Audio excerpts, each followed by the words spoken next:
on va finir la réticerne avec les recherches de coupe de panne à un panneau par la méthode qu'on appelle l'AERS.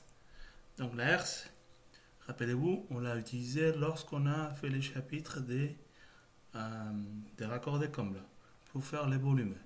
Donc pour faire l'AERS, on travaille toujours avec la ligne de lattice, c'est-à-dire avec cette ligne-là. Rappelez-vous, donc première chose qu'on avait fait pour faire l'AERS du versant, c'était prendre la longueur du CE, du chevron d'emprunt, et on l'avait couché sur la ligne de trave. Donc je vais faire pareil. Donc dans cet exercice, on a besoin du compas. Donc vous prenez la longueur et vous couchez. Et après, ce point-là, vu que mon CE en plan il se trouve ici, je vais le renvoyer d'équerre jusqu'au prolongement du CE en plan. Donc je peux tracer maintenant l'AERS. Donc ça serait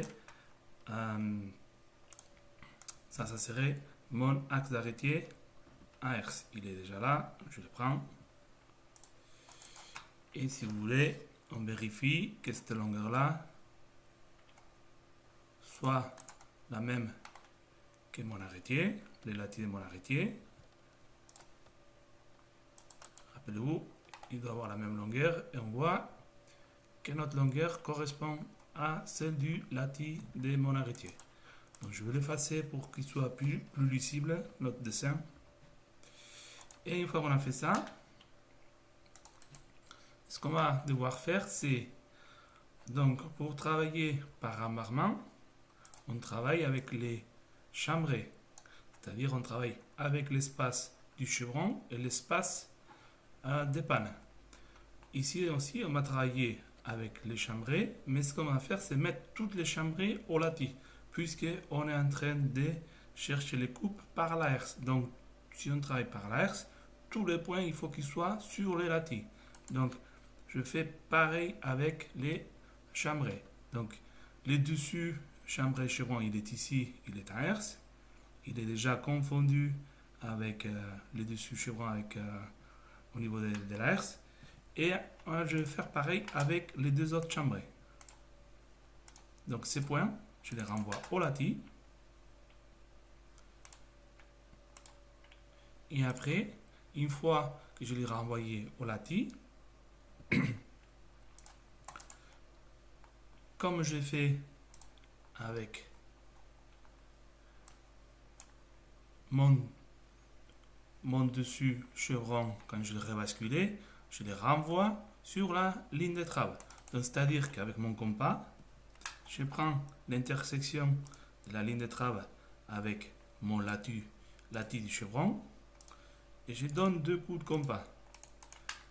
De cette façon, je suis en train de mettre mes chambrés dessous chevron, dessous panne à herse pour pouvoir les tracer ensuite sur ma vue en plan.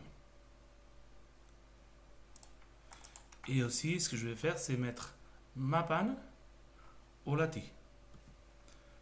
Parce que là, tel qu'elle est, il est en dessous du lattice. Donc, ce que je vais faire, c'est prolonger ces deux faces au lattice.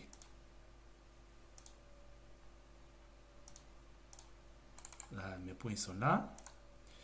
Et pareil qu'avec les points de chambré, on va les rebasculer ensuite sur la ligne de trave.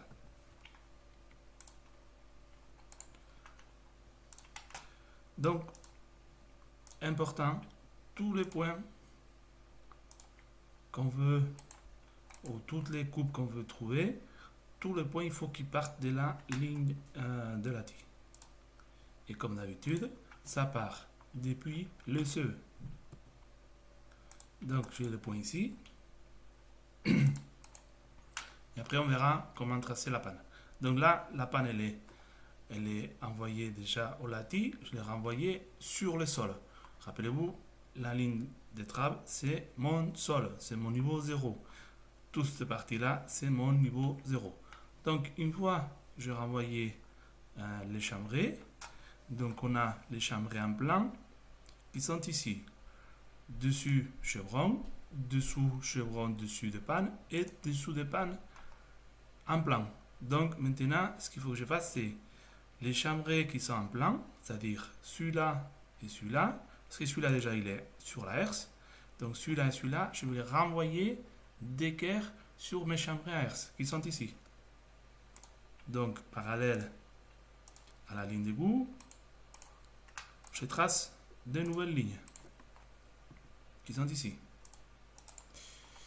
Et les points des chambrés, je les rebascule sur ces chambrés à herse. Donc maintenant j'ai mon dessus chevron Olati qui se trouve là, mon dessous chevron Olati qui se trouve là, qui est aussi mon dessus de panne, et mon dessous de panne Olati qui se trouve là. Donc il ne me reste plus qu'à faire des traits parallèles par rapport à ces points pour avoir les coupes des pannes et un panneau. Donc je trace. Si vous voyez, tous ces traits-là, je viens de faire, ils sont parallèles à l'axe d'arrêtier à 1 Hz. Donc maintenant, comment je trouve la coupe de mon empanon? Donc on a dit que le dessus chevron à Hz, c'est les traits verts, et les dessous d'empanon, c'est les premiers traits rouges. Donc celui-là. Donc ce que j'aurai à faire, c'est juste à prolonger mes deux faces des chevrons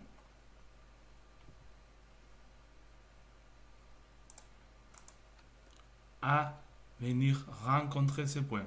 Donc ici, j'aurai le dessus de coupe de chevron et ici le dessous de coupe de chevron. C'est-à-dire que maintenant, je pose ma pièce de bois dessus sur cette empreinte-là pour trouver les coupes. Et j'aurai les coupes d'épis ici. Dessus chevron, c'est des points. Et dessous de chevron, c'est points. Après, en 3D, on verra comment les tracer. Donc, si vous voulez, si je prends la longueur de cet empanon, 5.5, c'est la même que celui-là. C'est la même chose qu'on a fait tout à l'heure. Sauf que maintenant, à Hertz, on est en train de tracer les coupes, mais avec les pièces de bois à plat. Donc toujours sur le plan du lati. Et maintenant pour finir, mais je prends juste mes deux faces des pannes qui ont été rabattues au niveau 0 et je les prolonge jusqu'à venir rencontrer mes chambrés dessus panne et dessous des pannes en herse. Donc c'est point. Donc j'aurai le dessus de coupe ici et le dessous de coupe ici. Donc si vous voyez, les dessous chevrons et dessus de panne, c'est les mêmes lignes. Parce qu'ici aussi, ils sont sur la même ligne. Donc la panne, j'aurai plus qu'à la mettre là-dessus pour tracer ces coupes. En fait, ce qu'on a fait, c'est grosso modo ça. Donc, nous, tout ce qu'on a tracé sur ma planche à dessin, c'est sur cette surface rouge. Donc moi, ce que j'ai fait, c'est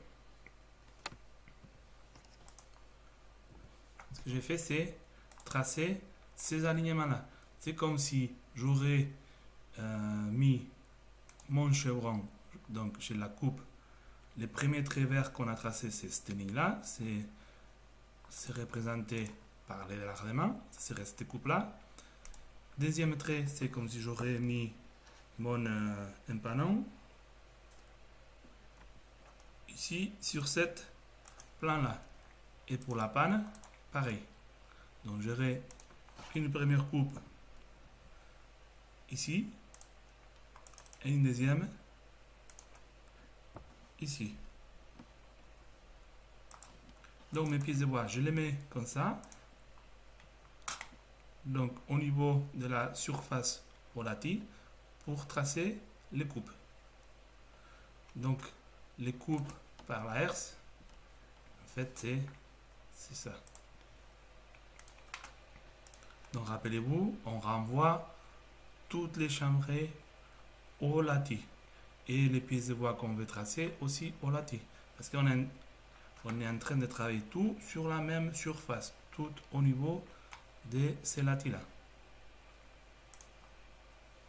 Donc voilà, on vient de finir avec l'arrêté syrienne.